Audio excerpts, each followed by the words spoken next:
celebraban el éxito de mi hermana, un éxito que yo construí en secreto. Mi madre me dijo que mi lugar era en la cocina. Envié un SMS al inversionista, él leyó mi mensaje en voz alta. Y la fiesta se convirtió en un funeral. Me llamo Elodia. Y esta historia comienza con el sabor de la ceniza en medio de un banquete. El aire en El Corazón de Puebla vibraba con una energía febril, una mezcla embriagadora del aroma profundo y especiado de nuestro mole de autor, el perfume caro de 100 invitados y esa electricidad palpable que solo genera el dinero cuando se reúne para celebrarse a sí mismo.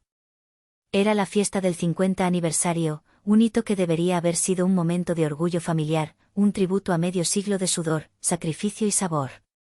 Las paredes de Talavera azul y blanca, que habían visto crecer 3 generaciones de mi familia, ahora reflejaban las luces parpadeantes de una opulencia que se sentía ajena, casi impostada.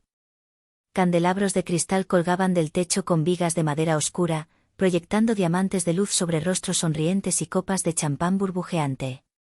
Yo acababa de llegar, tras un viaje de 2 horas desde la Ciudad de México, sintiéndome como una turista en mi propia historia. El traje sastre de lino color marfil que llevaba puesto era mi armadura, la prueba silenciosa de una vida que había construido yo sola, lejos de este epicentro de expectativas y decepciones. Mientras avanzaba entre las mesas, saludando con la cabeza a tíos y primos que me miraban con una curiosidad apenas disimulada, buscaba el rostro de mi madre. La encontré cerca del escenario, dirigiendo a los meseros con la precisión de un general de campo. A sus 60 años, Jacinta seguía siendo una mujer imponente, con una espalda tan recta como sus principios y una mirada que podía congelar el vino en las copas. A su lado, como siempre, estaba mi hermana Sabina. A sus 35 años, 3 más que yo, Sabina era la personificación de la hija perfecta que yo nunca pude ser. Llevaba un vestido rojo brillante que gritaba atención, su risa era sonora y fácil, y se movía entre los invitados como una reina en su corte. Ella era la heredera, la cara pública del restaurante. Yo era el fantasma, el secreto incómodo. Cuando mi madre finalmente me vio, su sonrisa no llegó a sus ojos. Cruzó el salón, no con la calidez de un reencuentro, sino con la urgencia de una tarea pendiente. No hubo un abrazo, ni un ¿cómo estuvo tu viaje? En su lugar, extendió la mano. Y en ella, arrugado y con una mancha oscura de mole en una esquina, había un delantal de servicio. Ponte el delantal, Elodia, dijo, su voz lo suficientemente alta para que la mesa más cercana, llena de amigos de la familia, pudiera oírla. La mesa 7 lleva 10 minutos esperando las bebidas. Deja de posar como si fueras una extraña. El mundo se detuvo. El murmullo de las conversaciones, el tintineo de los cubiertos, la suave melodía del trío de guitarras, todo se desvaneció en un zumbido sordo en mis oídos. Sentí como la sangre se me subía al rostro, una oleada de calor que me quemaba las mejillas, el cuello, el pecho. Era una humillación tan precisa, tan calculada, que me dejó sin aire. No era una petición de ayuda, era una declaración de estatus. Era un recordatorio, frente a toda la élite de Puebla, de que a pesar de mi vida en la capital, a pesar de mi independencia, aquí, en mi hogar, mi lugar seguía siendo el de una sirvienta. A lo lejos, vi a Sabina observando la escena. Una pequeña sonrisa, casi imperceptible, tiraba de la comisura de sus labios. Era una sonrisa de pura satisfacción, la de una depredadora que acaba de ver a su presa caer en la trampa. Ella sabía exactamente lo que esto significaba. Las miradas de los invitados en la mesa cercana se desviaron incómodamente hacia sus platos. La tía Berenice, hermana de mi madre, me lanzó una mirada que mezclaba lástima y un «te lo dije». Ella siempre había sido la principal cronista de mis fracasos imaginarios, la que informaba a mi madre de mi supuesta vida de solterona solitaria, en la gran ciudad. Mi mano tembló ligeramente cuando tomé el delantal. La tela áspera se sentía como lija contra la piel de mis dedos. El olor a grasa de cocina y a trabajo duro, un olor que una vez asocié con el amor y el sacrificio de mi padre, ahora apestaba a desprecio. Cada fibra de mi ser gritaba que me diera la vuelta, que saliera de allí y no mirara atrás. Pero mis pies estaban clavados en el suelo, paralizados por el peso de años de una dinámica familiar tóxica. bajar la cabeza, obedecer, evitar el conflicto, ese había sido mi mecanismo de supervivencia durante demasiado tiempo. Sí, mamá, susurré, la palabra arañando mi garganta. Me di la vuelta, dándole la espalda a su mirada triunfante, y comencé a atarme las cintas del delantal sobre mi traje de diseñador. El nudo que hice en mi cintura se sintió tan apretado y definitivo como el que se formaba en mi estómago. En ese momento, no era Elodia, la estratega de marca. Era solo la hija descarriada, puesta en su lugar. Y mientras caminaba hacia la cocina, sentí el peso de 50 años de historia familiar cayendo sobre mis hombros, no como un legado, sino como una lápida. El camino hacia la cocina era corto en metros, pero se sintió como un viaje a través de un campo minado de recuerdos. Cada objeto, cada rincón de El Corazón de Puebla, era una exhibición en mi museo personal del dolor, y el delantal que llevaba puesto era el boleto de entrada a esa exposición privada. Pasé junto a la gran olla de cobre donde mi padre solía preparar su legendario mole poblano. Estaba vacía y pulida, relegada a una pieza de decoración en la entrada. Pero para mí, esa olla aún contenía fantasmas. Me detuve por un instante, y la memoria me golpeó con la fuerza de un aroma perdido. Tenía 10 años. Mis manos apenas alcanzaban el borde de la mesa de trabajo. Mi padre, un hombre de hombros anchos y manos callosas manchadas permanentemente por los chiles, me estaba enseñando el secreto. No era una receta, era un ritual.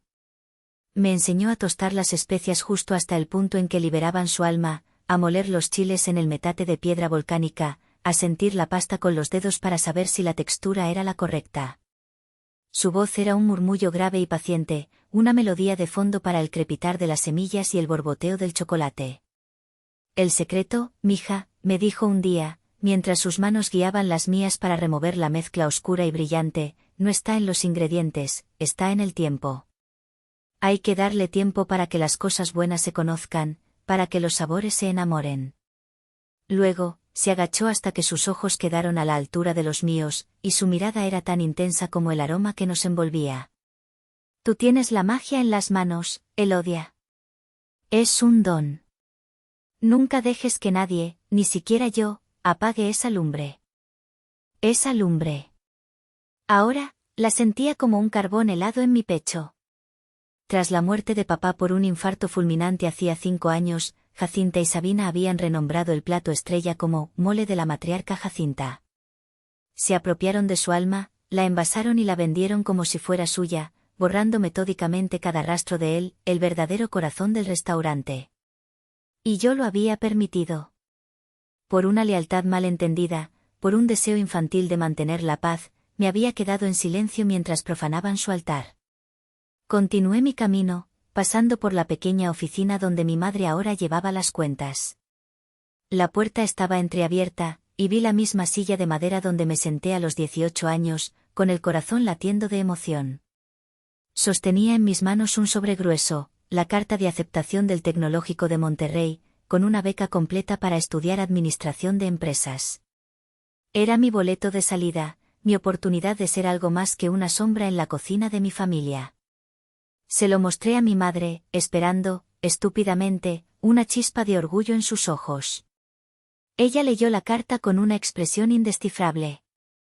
Luego, con una calma aterradora, la dobló por la mitad, y luego otra vez, y la rasgó en pedazos pequeños y definitivos. Los trozos de mi futuro cayeron sobre la alfombra como confeti en un funeral. Tu único negocio está aquí, dijo, su voz plana, sin emoción. El lugar de una mujer decente está en la cocina de su familia, no perdiendo el tiempo en las cantinas de una ciudad extraña para llenarse la cabeza de ideas. No hubo discusión. Fue una sentencia.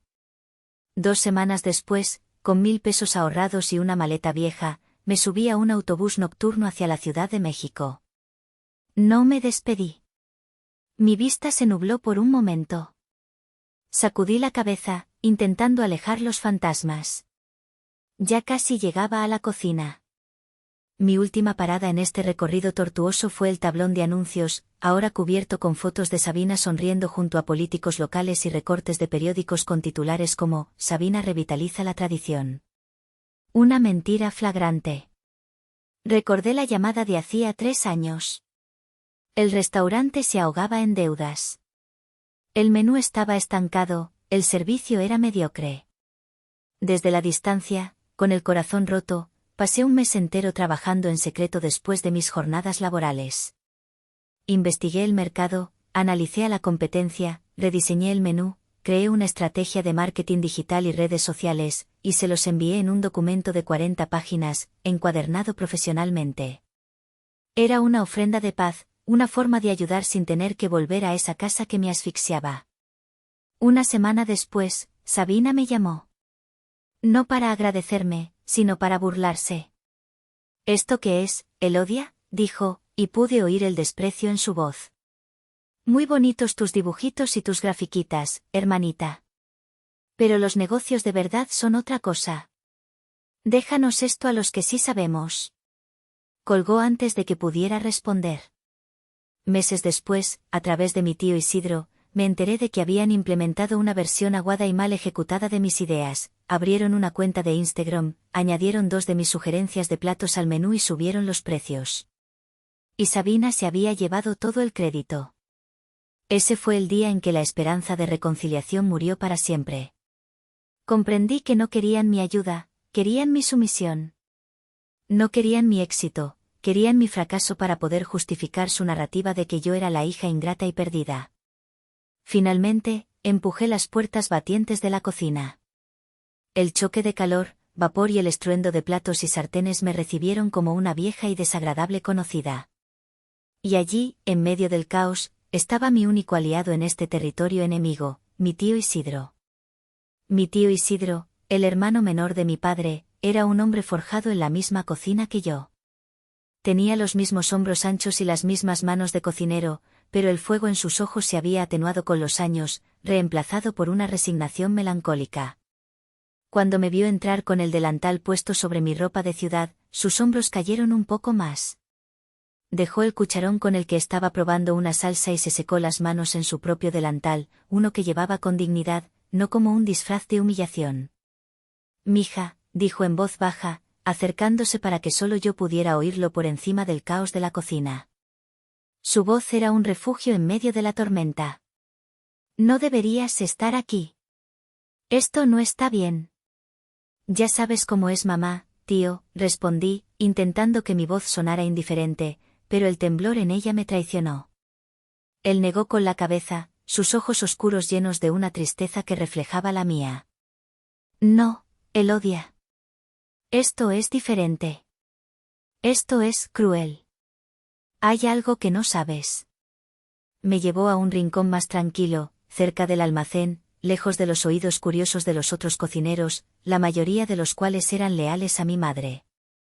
Esta fiesta no es por el aniversario, susurró, su aliento olía a cebolla y cilantro.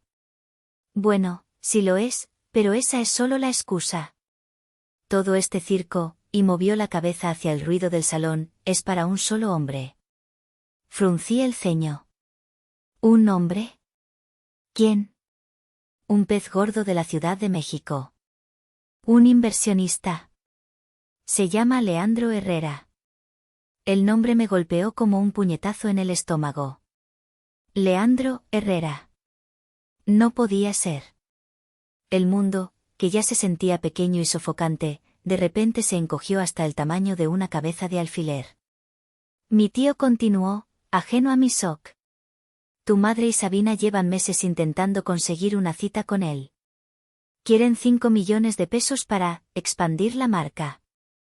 Abrir una sucursal en San Ángel, dicen ellas. Se burló sin humor.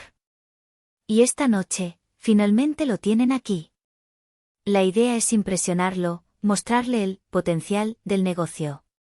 Todo empezó a encajar, las piezas del rompecabezas cruel se unieron en mi mente, formando una imagen monstruosa. Los candelabros, el champán, la música en vivo, era todo un escenario. Están vendiendo la historia de que Sabina es la heredera prodigio, la mente maestra detrás de la modernización del restaurante, continuó mi tío, la amargura afilando cada palabra. En media hora, después de la cena, Sabina va a dar un discurso, va a presentar su plan de negocios. Y tu madre, tu madre se va a asegurar de que todos, especialmente Herrera, la vean como la matriarca que ha criado a un genio. Sentí un frío glacial extendiéndose por mis venas. ¿Y yo? ¿Por qué hacerme esto? La mirada de mi tío Isidro se suavizó con una pena infinita. Porque eres la amenaza, mija. Porque eres más inteligente que Sabina y tu madre lo sabe. Lo de hacerte servir mesas, fue idea de Jacinta. Para asegurarse de que Herrera te viera como lo que ella quiere que seas, insignificante. Para que nadie dude de que Sabina es la única estrella. Es para humillarte, Elodia. Para ponerte en tu lugar, de una vez por todas. El aire se me escapó de los pulmones. No era solo desprecio. Era una estrategia. Una conspiración fríamente calculada para anularme, para usarme como telón de fondo y hacer que el mediocre talento de mi hermana brillara más. Me habían convocado no como familia, sino como un accesorio para su gran mentira. Mi corazón, que había estado latiendo con una furia sorda, ahora se sentía extrañamente tranquilo. La niebla del dolor y la confusión se disipó, dejando tras de sí una claridad afilada y peligrosa. El deseo infantil de amor y aceptación finalmente murió, y en su tumba creció algo nuevo, una determinación helada. Ya no se trataba de aguantar, de sobrevivir. Se trataba de luchar. Ellas habían encendido el fuego, pero no tenían ni idea de que yo estaba a punto de convertirlo en un infierno. Con una resolución que no sabía que poseía, llené una bandeja con varias copas de vino y salí de la cocina. Cada paso se sentía deliberado, pesado. Ya no era la víctima arrastrada por la corriente, sino una actriz interpretando su papel, esperando el momento justo para reescribir el guión. El murmullo del salón me golpeó de nuevo, pero esta vez no me sentí intimidada. Observé el mar de rostros, las sonrisas falsas, las joyas brillantes, y por primera vez los vi como lo que eran, un público. Y yo estaba a punto de darles el espectáculo de sus vidas. Mi objetivo era la mesa principal. Allí estaba sentado Leandro Herrera, un hombre de unos 50 y tantos años, con un traje impecable y una expresión de aburrimiento educado. A su lado, mi madre y mi hermana lo rodeaban, riendo de forma exagerada ante algo que él acababa de decir. Parecían dos lobas acechando a su presa. Mientras me acercaba, vi el gran retrato de mi padre que colgaba en la pared principal, justo encima de esa mesa. Era una foto de él en sus mejores años, sonriendo, con los ojos llenos de esa lumbre de la que me había hablado. Parecía estar observando toda la escena, y sentí una oleada de rabia protectora. Estaban cometiendo su sacrilegio justo bajo su mirada. Fue entonces cuando Sabina me vio. Su sonrisa se tensó por una fracción de segundo, y una malicia pura y sin diluir brilló en sus ojos. Esperó a que estuviera a solo un par de pasos de la mesa, con la bandeja en equilibrio precario. Elodia, gritó, su voz cortando el aire como un látigo. Más rápido con esas bebidas. El señor Herrera tiene sed. Era una orden diseñada para humillar, para reafirmar su dominio. Todos en la mesa se giraron para mirarme. Sentí la mirada de Leandro sobre mí, curiosa, analítica. No había reconocimiento en ella todavía, solo la evaluación distante de un hombre acostumbrado a observar los detalles. Di un paso más, manteniendo la barbilla alta, negándome a dejar que vieran cómo me afectaba. Y entonces, ocurrió. Con un movimiento casi imperceptible, tan sutil que solo alguien que la conociera tan bien como yo podría haberlo detectado, Sabina estiró su pie, cubierto por un elegante zapato de tacón rojo, justo en mi camino. Mi pie chocó con su tacón. Por un instante, luché por mantener el equilibrio, mis músculos tensándose, pero la bandeja se inclinó peligrosamente. Las copas de vino se deslizaron, y el tiempo pareció ralentizarse. Vi el líquido rojo oscuro suspendido en el aire por una fracción de segundo antes de estrellarse contra el suelo de baldosas con un sonido estrepitoso y húmedo. Unas gotas salpicaron los impolutos zapatos de cuero italiano de Leandro Herrera. Un jadeo colectivo recorrió la mesa. El silencio cayó como una guillotina. ¡Ay, Elodia, siempre tan torpe! La voz de Sabina estaba llena de una falsa consternación, una actuación digna de un Oscar. Se inclinó hacia Leandro, sacando un pañuelo de su bolso.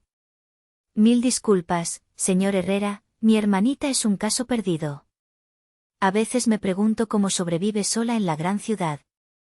La condescendencia, la crueldad envuelta en una supuesta preocupación fraternal, fue la gota que derramó el vaso. Fue el insulto final, no solo para mí, sino para el hombre del retrato que nos miraba desde la pared. En ese instante, bajo la mirada de mi padre, algo dentro de mí se rompió y se reconfiguró en algo duro, afilado e inquebrantable. Me agaché para recoger los trozos de cristal, mis manos moviéndose con una calma antinatural. Pero mis ojos no estaban en el desastre del suelo. Estaban fijos en Leandro. Él no miraba sus zapatos manchados. Me miraba a mí. Y en ese momento, vi el cambio en su expresión. La curiosidad se transformó en una chispa de reconocimiento, seguida de una comprensión repentina. Su mente, aguda como la de un tiburón, estaba conectando los puntos. El nombre, Elodia, la torpeza, el escenario, todo empezó a tener sentido para él. Levanté la vista y mis ojos se encontraron con los suyos. En su mirada ya no había la distancia de un extraño. Había una pregunta silenciosa. Y en la mía, él debió de ver la respuesta. Ignorando la mano que me ofrecía un mesero para ayudarme, me puse de pie. Dejé los trozos de cristal en la bandeja rota que otro empleado se apresuraba a retirar. Si me disculpan, dije, mi voz sorprendentemente firme. Necesito ir al tocador. No esperé una respuesta. Me di la vuelta y caminé, sin correr, hacia los baños al fondo del salón. Sentí la mirada de todos clavada en mi espalda. La de mi madre, furiosa por la escena. La de mi hermana, vibrando de triunfo. Y la de Leandro Herrera, ahora cargada de una intención que nadie más en esa sala podía comprender. No iba a llorar. La hora de las lágrimas había pasado. Iba a la guerra. El baño de damas era un santuario de mármol frío y silencio. El contraste con el caos y la tensión del salón era absoluto. Me apoyé contra el lavabo de granito, mirando mi reflejo en el espejo. La mujer que me devolvía la mirada tenía los ojos encendidos, las mejillas sonrojadas por la adrenalina, no por la vergüenza. El delantal manchado parecía una cicatriz sobre mi ropa. Con un gesto brusco, me desaté el nudo y lo arrojé a la papelera. Fue un acto de liberación, la primera barricada derribada. No había tiempo para la autocompasión. La ira se había enfriado, solidificándose en un propósito claro y cortante. Saqué mi teléfono del bolso, mis dedos moviéndose con una precisión temblorosa sobre la pantalla de cristal. Mis manos no temblaban de miedo, sino de una energía eléctrica, la que precede a la caída del rayo. Busqué el contacto de Leandro en mi agenda. No era solo un cliente, en los últimos 6 meses, se había convertido en una especie de mentor. Era un hombre de negocios implacable, pero justo, que despreciaba 2 cosas por encima de todo, la mediocridad y la falsedad. Y mi familia, en ese momento, era un monumento a ambas. Fue entonces cuando la ironía de la situación me golpeó con toda su fuerza. Hacía apenas 2 meses, durante una reunión de estrategia en sus oficinas corporativas en Santa Fe, en la Ciudad de México, le presenté un análisis de mercado sobre marcas de legado.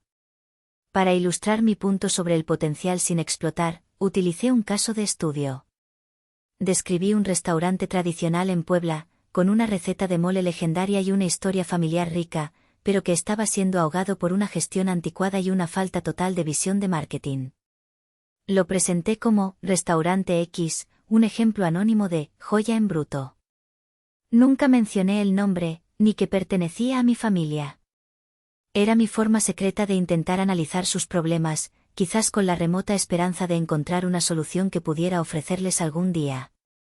Leandro había quedado fascinado con el caso de estudio. Encuentra ese restaurante, Elodia, me había dicho. Si tu análisis es correcto, podría ser una inversión interesante. Me gusta la autenticidad. Y ahora, aquí estaba él. Había encontrado el restaurante por su cuenta. Y en lugar de la autenticidad que buscaba, había encontrado un circo de engaños, conmigo en el centro de la pista, vestida de payaso. Sabía exactamente lo que tenía que hacer. No era venganza. Era justicia. Justicia para mi padre. Justicia para mi trabajo. Y justicia para mí. Abrí la aplicación de mensajes y seleccioné su número privado. Mi pulgar se cernió sobre el teclado. Las palabras tenían que ser perfectas, concisas, profesionales, devastadoras. Borré y reescribí el mensaje 3 veces, hasta que cada palabra fue un dardo afilado. Finalmente, escribí: Leandro, una disculpa por el incidente. Le confirmo que el caso perdido y la estratega de marca que redefinió su cadena, Sabor Capital, somos la misma persona. La presentación que está por escuchar es una versión plagiada de un plan que yo escribí. Disfrute de la función. Elodia. Leí el mensaje una última vez. Era perfecto. No suplicaba, no se quejaba. Simplemente exponía los hechos. Confiaba en su inteligencia para conectar el resto. Confiaba en su carácter para hacer lo correcto. Con una exhalación profunda, pulsé enviar. El pequeño indicador de entregado apareció bajo la burbuja de texto. La bomba había sido activada. El temporizador estaba en marcha. Me guardé el teléfono, me eché agua fría en la cara y levanté la vista hacia el espejo. La mujer que me miraba ya no era la misma. Algo se había roto, sí, pero en su lugar, algo mucho más fuerte estaba empezando a crecer. Salí del baño sintiendo como si me hubiera quitado un peso de encima. El aire del salón ya no me asfixiaba, ahora chispeaba con posibilidades. La humillación se había evaporado, reemplazada por una extraña y embriagadora sensación de poder. Les había cedido el control durante demasiado tiempo. Esta noche, yo era quien movía los hilos. El delantal seguía en el suelo, junto a la papelera donde lo había arrojado. Pasé junto a él sin mirarlo. Era un vestigio de una vida anterior, de una versión de mí que ya no existía. En lugar de volver a la cocina o buscar un rincón para esconderme, hice algo que nadie esperaba. Me dirigí a la barra, pedí un vaso de agua mineral con una rodaja de lima y me apoyé en una columna de cantera, en un punto desde donde tenía una vista panorámica de todo el salón. Me crucé de brazos, adopté una postura de observadora casual y esperé. Desde mi posición, podía ver la mesa principal con perfecta claridad. Mi madre le lanzaba miradas furiosas a la puerta del baño, seguramente esperando que yo saliera llorando para poder rematarme con un sermón sobre cómo había arruinado su noche. Sabina estaba de nuevo en su papel de anfitriona encantadora, riendo y llenando el silencio incómodo que yo había dejado. Pero su risa era un poco más estridente ahora, sus gestos un poco más forzados. Y luego vi a Leandro.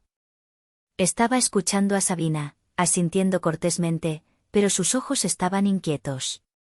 Lo vi sacar su teléfono discretamente de debajo de la mesa. La luz de la pantalla iluminó su rostro por un instante. Vi cómo sus ojos se entrecerraban ligeramente mientras leía. Su expresión no cambió drásticamente, era demasiado buen jugador de póker para eso, pero noté un endurecimiento casi imperceptible en la línea de su mandíbula. Su sonrisa educada se desvaneció, reemplazada por una máscara de neutralidad profesional. Levantó la vista, sus ojos barriendo el salón. No buscaba a un mesero ni a un invitado. Me buscaba a mí. Nuestros ojos se encontraron a través de la distancia. No hubo sorpresa en su mirada, solo confirmación. Me sostuvo la mirada durante un largo segundo, y en ese segundo, se estableció un pacto silencioso. Luego, con una lentitud deliberada, asintió. Fue un gesto minúsculo, un movimiento de apenas 1 centímetro, tan sutil que nadie más podría haberlo notado. Pero para mí, fue un cañonazo. Significaba, mensaje recibido. Entiendo. Ocúpate. Se guardó el teléfono y volvió a centrar su atención en mi hermana, pero algo había cambiado. Ya no era un inversor potencial escuchando un discurso de venta. Era un juez observando a la acusada, esperando a que ella misma se condenara. Sabina, ajena a la tormenta que se avecinaba, se puso de pie. Si me permiten un momento, anunció con una voz cantarina. Me gustaría compartir con todos ustedes, y en especial con nuestro distinguido invitado, el señor Herrera, la visión que tenemos para el futuro de El Corazón de Puebla. El momento había llegado. Mi madre la miró con una adoración ciega. Varios invitados aplaudieron. Yo di un sorbo a mi agua mineral. El espectáculo estaba a punto de comenzar, y yo tenía el mejor asiento de la casa. Sabina subió a la pequeña tarima que habían instalado para la ocasión. Se ajustó el micrófono, su vestido rojo brillando bajo los focos como una señal de peligro. Se tomó un momento, recorriendo a la audiencia con una sonrisa que pretendía ser humilde pero que apestaba a arrogancia. Sus ojos se detuvieron en mí por un instante, y su sonrisa se ensanchó, un destello de triunfo cruel. Creía que me estaba obligando a presenciar su coronación desde mi rincón de la vergüenza. Pobrecita. No sabía que yo no era la prisionera en el calabozo, sino la ejecutora esperando en el patíbulo. Buenas noches a todos, comenzó, su voz resonando con una confianza que solo la ignorancia puede proporcionar. 50 años. 50 años de tradición, de sabor, de familia. Hoy celebramos el legado que mis abuelos comenzaron y que mi querida madre, hizo un gesto hacia Jacinta, quien se secó una lágrima falsa, ha sabido custodiar con tanto amor. La sala aplaudió cortésmente. Yo casi me ahogo con mi agua. ¿Custodiar? Mi madre había tratado el legado de mi padre como una reliquia polvorienta, sacándola a relucir solo cuando le convenía. Pero la tradición, continuó Sabina, adoptando un tono de gurú de negocios, no debe ser un ancla que nos impida navegar hacia el futuro. Debe ser el viento en nuestras velas. Era una frase que había leído en algún libro de autoayuda y que repetía constantemente. Sonaba impresionante si no te parabas a pensar en lo que significaba, que era absolutamente nada. Por eso, en los últimos años, he trabajado incansablemente en un proceso de reingeniería de la marca.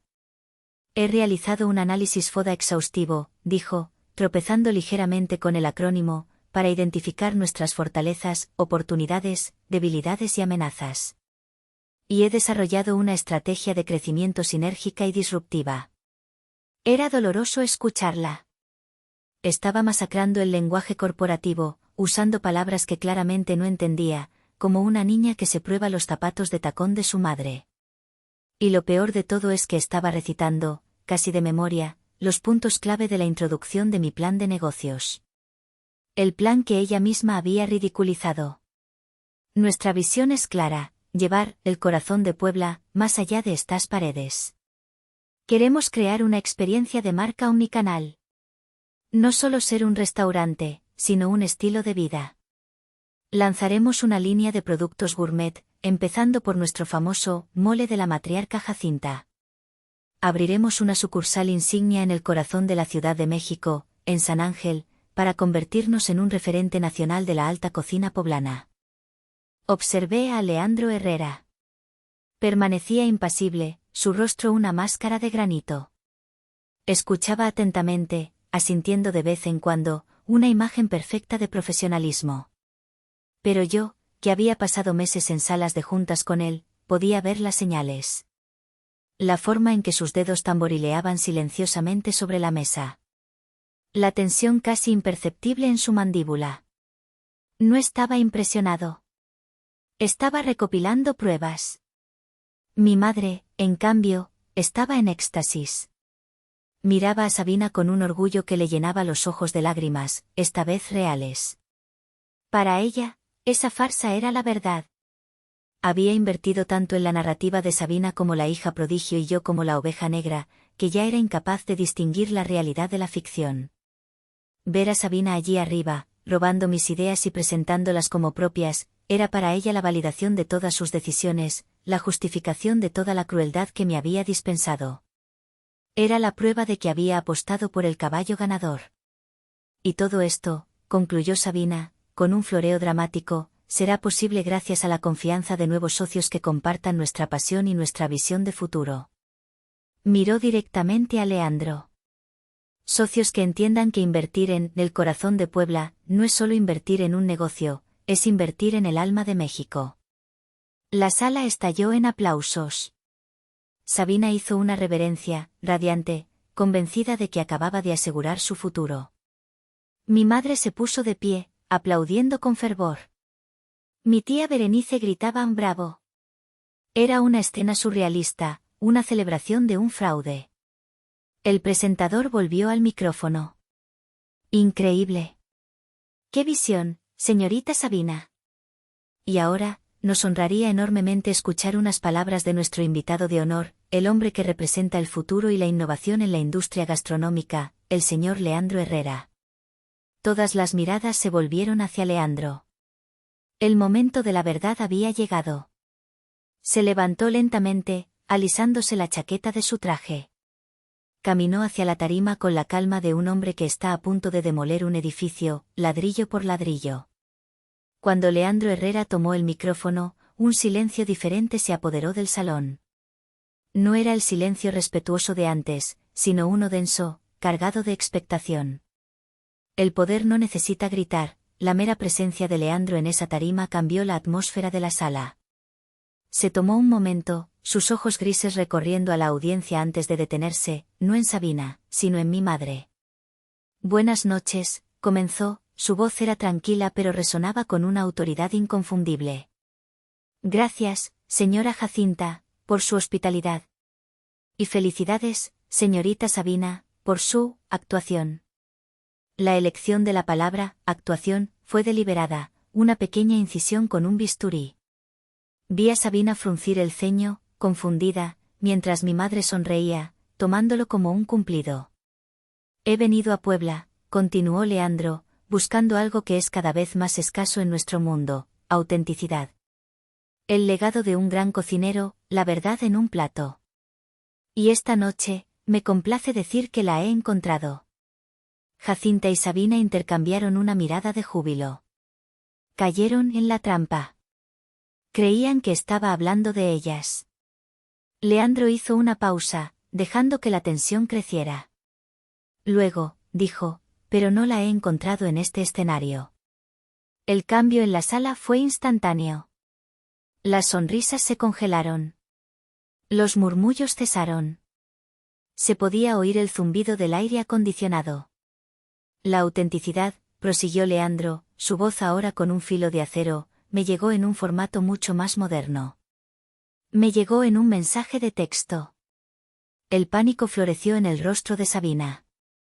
Miró desesperadamente a mi madre, quien parecía no entender lo que estaba pasando. Y entonces, Leandro levantó su teléfono, la pantalla brillando en la penumbra del escenario.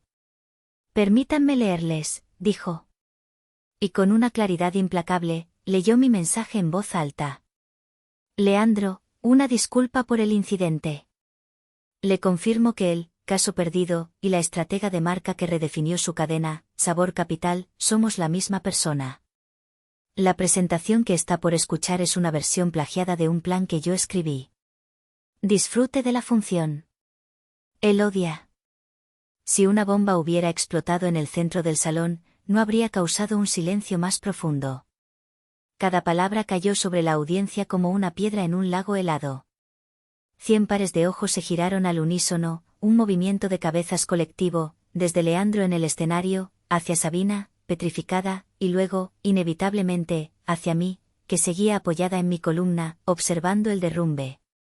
La cara de mi madre pasó por una docena de emociones en 5 segundos, confusión, negación, ira y, finalmente, una comprensión horrorizada. Miró a Sabina, no con amor, sino con la furia de un general cuyo soldado estrella ha resultado ser un traidor. ¿Y Sabina? Sabina parecía que iba a vomitar. Su rostro había perdido todo color, dejándolo con un tono ceroso y enfermizo. Pero Leandro no había terminado.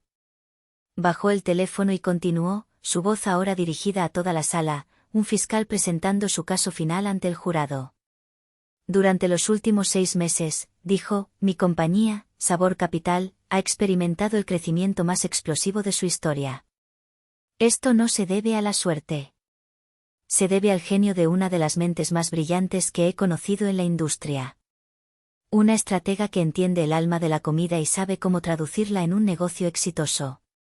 Hizo una pausa, dejando que la anticipación llegara a su punto máximo.